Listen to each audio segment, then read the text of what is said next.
Sampson was legendary, and he is legendary as a mighty man of great physical strength and stamina. So famous that even if you go and talk to people that aren't Christians, many of them would have heard the name Sampson and know that we're talking about the strong man. He wants us to be the strong men that would establish in the earth the strongholds of his kingdom. And in the negative, we heard the story where Jesus said, if you want to go into a strong man's house and take the treasure out of that strong man's house, you've got to first bind up the strong man, because while the strong man's there and he's guarding his house, you can't get into that house and you can't steal the treasure that belongs to that strong man. And so that strong man's house is the stronghold.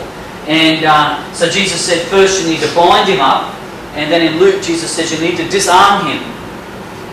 And so there's two things that you need to do to a strong man if you want to go in and you want to take that precious treasure, and that's to bind him up and to disarm him.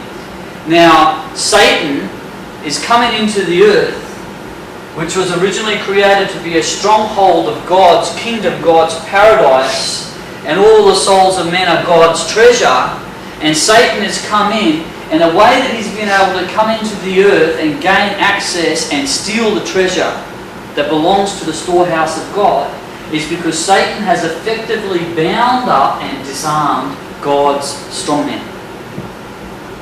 The walls of protection are broken down, and we're seeing all sorts of chaos and confusion come into our nations.